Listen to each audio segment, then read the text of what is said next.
Alright people, review of the week time. So we normally start review of the week previewing the fights that have happened, that have transpired over the weekend. Before we talk about, obviously with the Chisora card, before we talk about that, I just want to say very quickly, over the weekend news emerged that John Cooney, who is a boxer, he boxed up in Belfast, I think it was last weekend prior to this one. He was in a fight, he subsequently lost it, I believe he lost it in the 9th round, and he was taken to the hospital from injuries he suffered, and sadly yesterday he succumbed to those injuries. It does happen in boxing.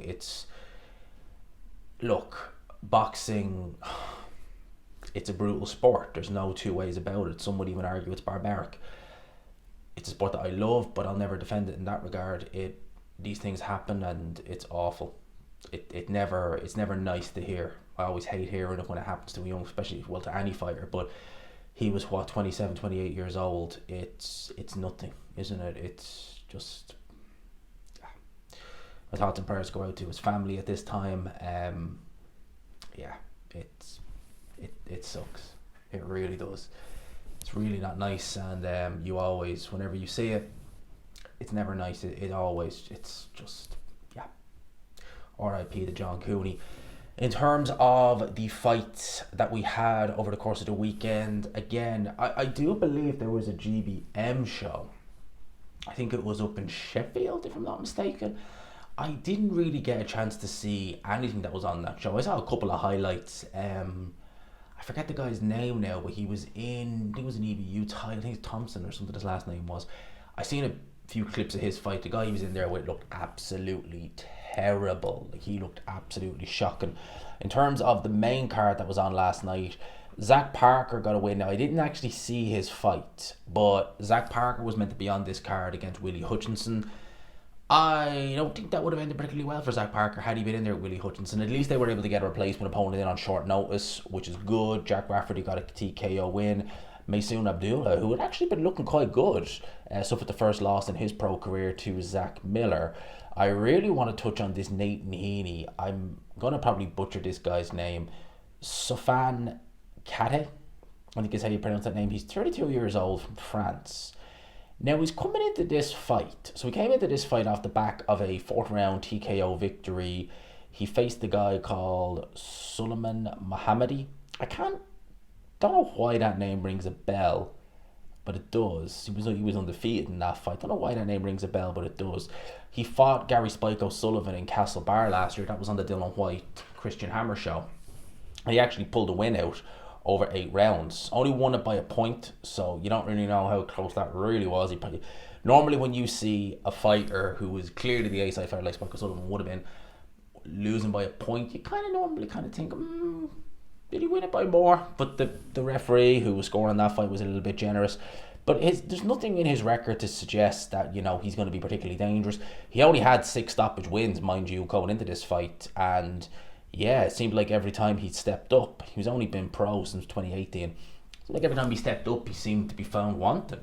Nathan Heaney, how old is Nathan? Because I know he's not young in boxing years. He's 35 years old. He doesn't look it. He really doesn't look 35 years old, but he is. He's always in very, very good shape, tremendous fitness. He was stopped in his last fight by Brad Pauls. I'm pretty sure that was his last fight. Yes, it was, in the 12th round. And that was in a fight where he actually started quite well.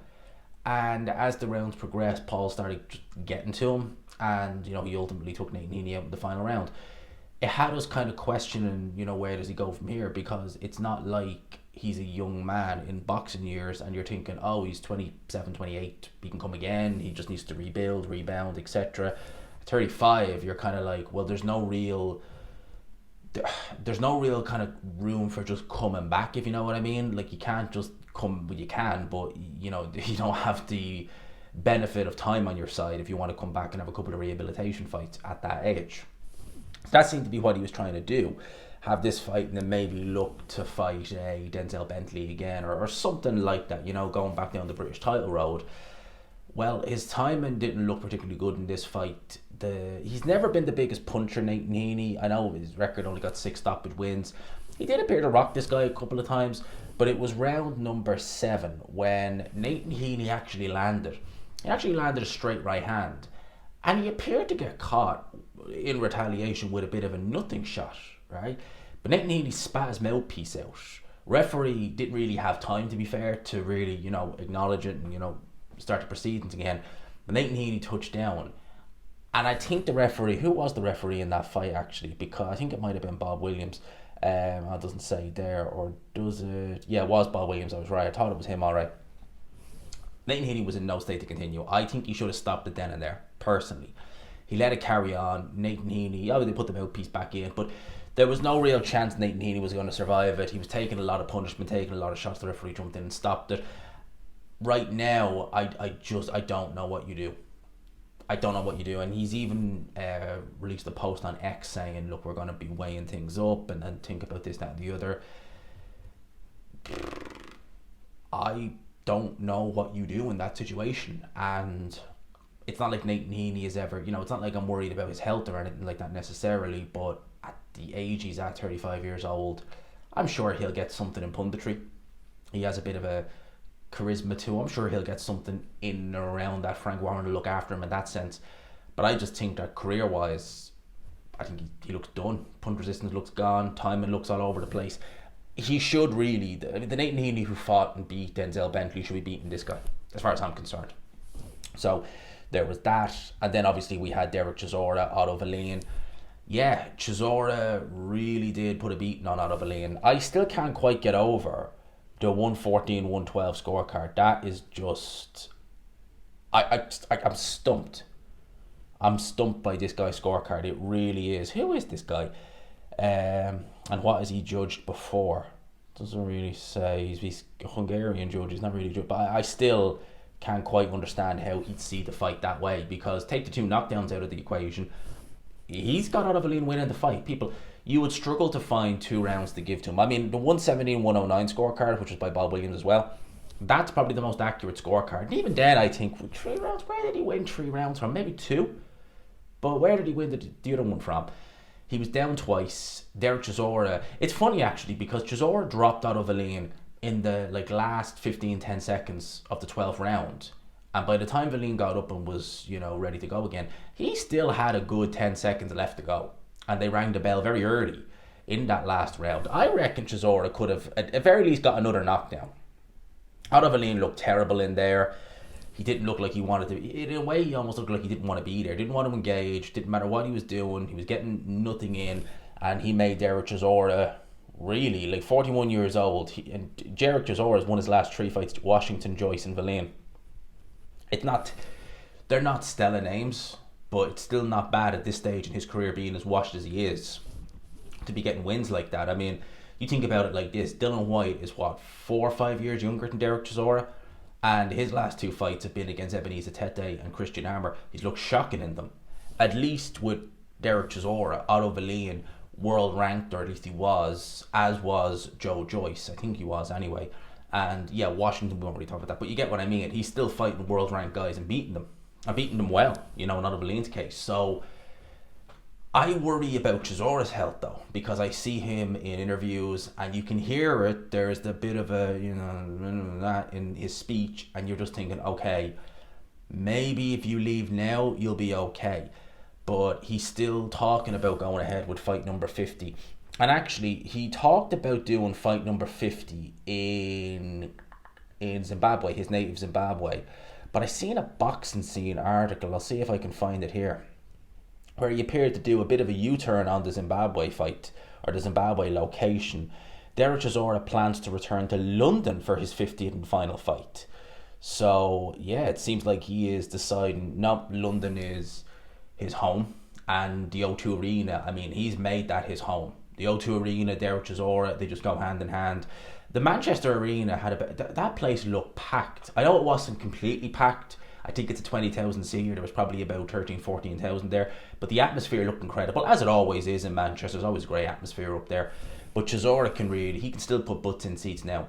And I think if it was his final fight in the O2 in London, against maybe we'll say Dylan White, then yeah, I think that could do great numbers. They'll obviously do it on the zone. It'll put butts in seats, certainly. And, if you fought Dylan White, I wouldn't be as Well, I wouldn't be scathing at that fight at all, because I'm just thinking, just you're not looking to go down the road. He might say he wants a title shot and this, that, yeah, that's Derek Chisora. We know he's not serious. If he fights Dylan White for his final fight, I've no problem with that. And I think that fight is a fight in which I'd make Derek Chisora favourite, and I obviously will talk about Dylan White in a wee bit. But I don't think Dylan White, even in terms of punching power these days, I don't even think he's got that in his arsenal anymore, judging by how he looked against Tete. So I'd make Chisora a red hot favourite if they did that fight next. And I'd say Frank might actually be looking potentially to do that fight. But we'll talk about that in due course. Oh, we will. Oh, we will. Mark my words. So let's have a quick look-see on the Ring Magazine. And actually, speaking of the Ring Magazine, have a look there on screen. Finally, I've been dying to tell people this, but on top of the show I'm doing with Ade, I'm also now doing, at the very least, 2 videos a month for the Ring Magazine. I've been dying to tell people this. We've been kind of on conversation terms since kind of just after Christmas. So Ring Magazine, of course. So yeah, my first official video was up with them, thank God. More to come. We're looking at about 2 vids a month, 2 maybe 3 vids a month. So yeah, you boys on the Ring Magazine channel now. I couldn't believe it when they put it up on X, because you got to bear in mind, Ring Magazine's X account, that was Michael Benson's account, which I pretty much used religiously for all my boxing news and everything. And you boys featured on there now. Hey, listen, I'll take them. I'll take him. But let's have a look-see at what Ring Magazine are reporting on. Turki Al-Sheikh has confirmed there will be an Artur Beterbiev Dmitry Bivol trilogy fight if Bivol wins the rematch on February 22nd. I'm not the least bit surprised, and to be honest with you, it makes perfect sense. If Beterbiev wins, fair enough, he should move on. He should be able to fight his mandatory in Dave Benavidez. Holy crap, that fight would be absolutely off the chain. It would be just expect carnage, total carnage. It would be, I would call that fight, if I was thinking of a name for it, not for the faint-hearted. That's what I'd call it. That, just chucking it out there. I would use that. You know the way this is called the last crescendo, and you've got the day of reckoning. I would call it not for the faint-hearted. That's what I'd call it. If Bivol wins, then yeah, you have to. You have to, especially if it's a competitive nip and tuck fight, because then it's 2 apiece. And you have to see the rubber match. You have to see, right, who really does win this. So it makes perfect sense. Jack Catterall brands Arnold Barboza Jr. as average ahead of their February 15 clash. I respect his ability, but I don't think he's a great fighter. I think he's average. And I agree with Jack Catterall. Barboza hasn't looked stellar. He hasn't looked amazing in his career. He's just looked alright. Having said that, Jack Catterall's a good fighter. He's a very, very difficult night's work for anybody. He's fighting in the co-op arena. We've just seen that nearly packed out with Derek Chisora. I suspect, and I don't mean this as a knock on Jack Catterall. Understand that. I'm not having a go with him. But it's going to look a lot more sad. It will. It'll look a lot more sad for Jack. I think Eddie Hearn is biting off more than he can chew, trying to put Jack Catterall in these big arenas. I don't know if in Manchester there's like a copper box arena, because I think the copper box is perfectly sized for Jack Catterall. It's perfect. He could probably fill the copper box out, or a copper box type venue in Manchester, or the Midlands of England. The co-op is just, Derek Chisora did over 10,000. It looked anyway over 10,000. That's not even full. You're talking just over half capacity, and it looked epic. It's going to look so sad, and I mean no disrespect by it, but it will. It just will. I think if I was Eddie Hearn, and how much is he paying for those site fees in terms, he's obviously got to pay for the venue. Surely, if look, he's not going to fill the venue. Now, obviously, I'm sure he's not paying for the full venue. He's probably only paying for, parts of it, but nevertheless, still, it's going to look a little bit sad, I think. Frank Warren has revealed that Anthony Yarde is now back under the Queensberry banner. I've already done a video talking about this already, but I'll just talk about it very briefly on here. Really, really, really, really stupid decision by Anthony Yarde. I'm not going to, again, well, I suppose Anthony Yarde does have to shoulder the blame, because he's got a tongue in his head. He can say no at the end of the day. But to leave Frank Warren, well, not to leave, but to get into a dispute with Frank Warren nearly a year ago, when Frank Warren has 5v5, literally it was coming up, as well as Furiusic, when he's the main guy with the Saudis, when all these things are happening. Frank Warren's always going to be the lead presenter or promoter on it. When he's, making moves with TNT at the time, then he obviously comes to the Zone, etc. All of the above that Frank Warren's been doing. To leave him in the midst of all that is an absolute head scratcher, really, because it just makes no sense for business. It makes no logical sense whatsoever. The only assumption I had was that maybe there were people in Anthony Yarde's team, not him himself, who, look, Frank Warren is a brilliant matchmaker. He is. He's great at building his fighters. He's great at matching his fighters. He's great at just taking the traditional route. He's great at doing all that. Sometimes he'll bite more than he can chew off with a fight with one of his up-and-coming fighters, but he's willing to rebuild them, and you know what I mean. Frank Warren, in terms of guiding your career, is absolutely, he's one of the best, if not the best, second to none. He's brilliant at it. You see what he's done with some of his fighters. He's brilliant at guiding their careers.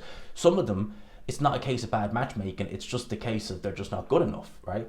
With Anthony Yarde, it's so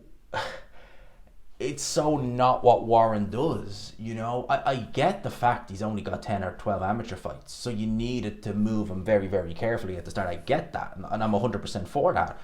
But then it becomes a case of, okay, now we can bring him the traditional road, or we can actually, if we're not going to do that, at the very least, we're going to, match him accordingly and build it up progressively. And we didn't do any of that. He fought Travis Rivas, and then he was straight in at a world title fight with Sergey Kovalev, which he lost. He was completely inexperienced, as was his corner in that fight. He could have won it with a bit more experience than maybe a bit more of an experienced corner. And then he drops back down. He's losing to Lyndon Arter, then he's out of the ring, he's fighting cream puffs, and he rematches Lyndon Arter, and then he fights Arter Beterbiev, and then he drops, and you're just like, what the hell is going on here? And all the while, Anthony Yarde, this is taking place over a long period of time.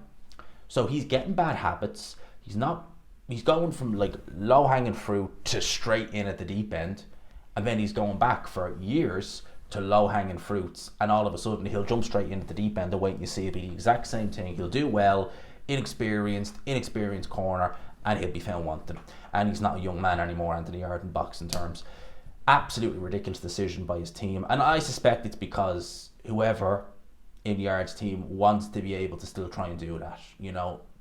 Put him in with whoever, John Doe and this, that and the other, we'll make some big money. Put him in a big fight, we'll make more money, and then, whatever. Oh, he's a bit off more than he can chew, this, that and the other, rinse and repeat. The Saudis aren't in the business of doing that.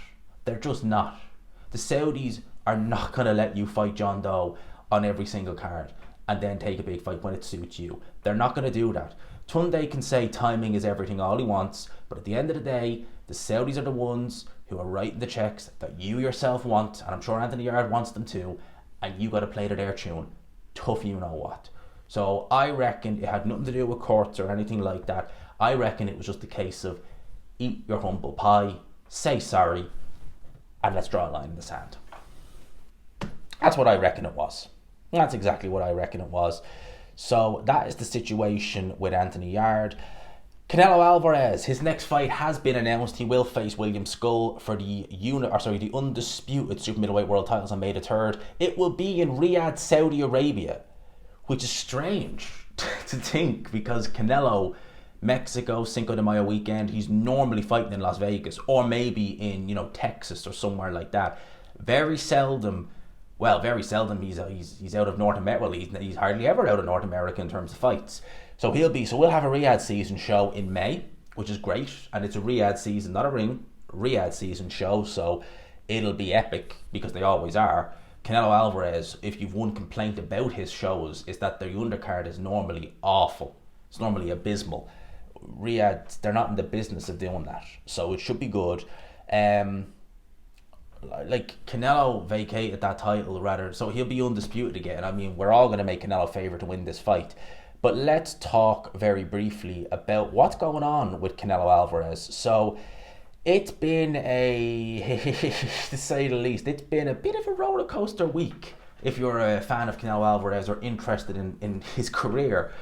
So it started last week that it was done, that he was going to fight Terence Crawford, then he wasn't, then he was going to fight Jake Paul, and then he signs with Riyadh, and now he's fighting Crawford again.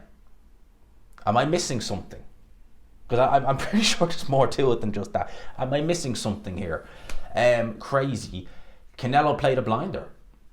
He really did. I mean, I wonder, was there maybe some, pushback from Alvarez? Was there, again, I'm only speculating here, I don't know. Was there maybe things in that Riyadh contract that he didn't like, and he was able to say, well, you know what, I'm going to fight Jake Paul on Netflix and make the same amount of money that you're offering, and if not more. And that made, because you got to bear in mind, Canelo is bigger than boxing. He's bigger than Matchroom. He's bigger than design. He's bigger than all these. So he is in a position where he can really, with Turkey, I'm sure a lot of fighters, if Turkey rings, they're just like, yeah, whatever, don't care, get me over there. Whereas Canelo could be a bit more of a, hang on a minute. It's not me who needs you. Let's work together here. I want this, so what are you going to do for me? I reckon that's what it was. He played a blinder. He's now got a 4-fight deal culminating in a fight in October 2026. So we know at least we've got 4 more Canelo fights left in us. I was wondering, would this be his last year? Clearly not. So we'll have him until at least the end of next year. So look, I love Alvarez. I love watching him. I've loved his whole career. I mean, he was one of the first major fighters I ever really got behind. When I was even a pure casual, he was one of the first. And when I say casual, I was getting into boxing. It was very much so. But I was watching a lot of old, like Muhammad Ali, the 70s, 80s and stuff like that.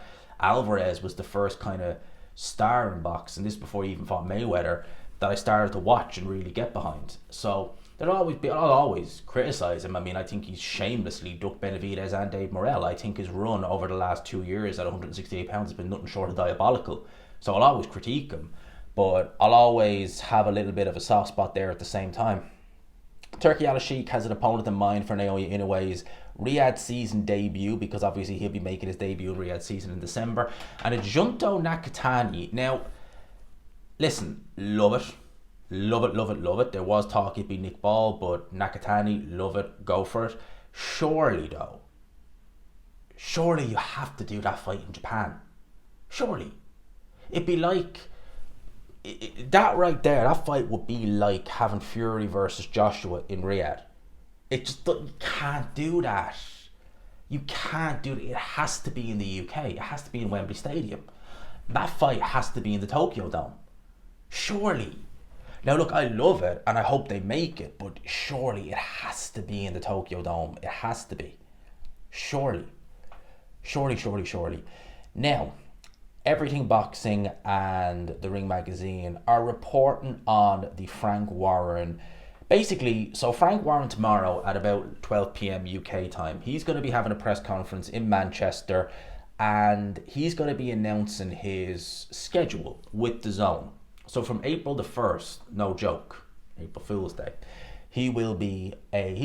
Queensberry will be working with DAZN. That'll be the new broadcaster, TNT. Bye-bye. It's going to be DAZN. So that's all well and good, okay? So he'll be announcing his schedule. It's likely that one of the first shows they'll do will be an April show with Dylan White versus Joe Joyce and Lawrence Okoli versus Richard Riakporhe co-maining. That right there is I suspect it, and let's just see. Well, Joe Joyce is still penciled in for a March date. He is. Now, I said this on several occasions that when Frank Warren does go to DAZN, he's not just going to do and start up with a kind of nothing show. It's going to be a big hit the ground running type fight or card. Joyce versus Dylan White and Okoli versus Riakporhe, that's exactly what that is. It'd be interesting to see where Fabio Wadley fits in, because we're looking forward to seeing when he's in action. They're also mentioning Lee Wood versus Anthony Kakache. That's probably going to be more so for May time, but nevertheless, he's still probably going to announce them. So I work from home on a Monday, thank God. So I will be tuning in. I can't, it's in Manchester. I've said if it was in, I had to debate with myself whether to get the train out to Manchester or not, but I'm no. And I'm busy this week. I've obviously got a lot on this week. I'm actually going home to Ireland on Wednesday. I'm filming with Ade. We're filming early this week because he's away next week and I'm home in Ireland. So we're filming 2 weeks worth of shows on Tuesday. So busy day Tuesday. So I was thinking now, if it was in London, 100% I'd take tomorrow off and I just go for it. I would genuinely if it was in London. But no. It takes how long? 3 hours to get to Manchester on a train? For a press conference to head back down to London, it would, no. I'd have to stay over, and I don't want to do that. So unfortunately, I'll have to watch it. But look, it's going to be epic to see what he has to announce, because I can't imagine it's only just going to be that. It's probably going to be more as well. So let me know your thoughts in the comment section below. People, I'll leave it there. I hope you had a great, or have a great week. A lot of boxing news over the last few days. A lot to talk about this week. It's going to be epic, and I am home to Ireland for 2 weeks on Wednesday evening. So the background, I'll go back to the old background for a little bit. And when I'm home, I will do a lot of film study. A lot of film study for Feb 22nd, so expect plenty of them. For now, I'll leave it there. I will chat to you all tomorrow. Hope you've had a great, well, today, at some point else today, once this video goes live, because it will go live about 9 or 10 o'clock in the morning. Hope you have a great day. Hope you have a great week. Smash the like button, all that good stuff. Until next time, people. Peace.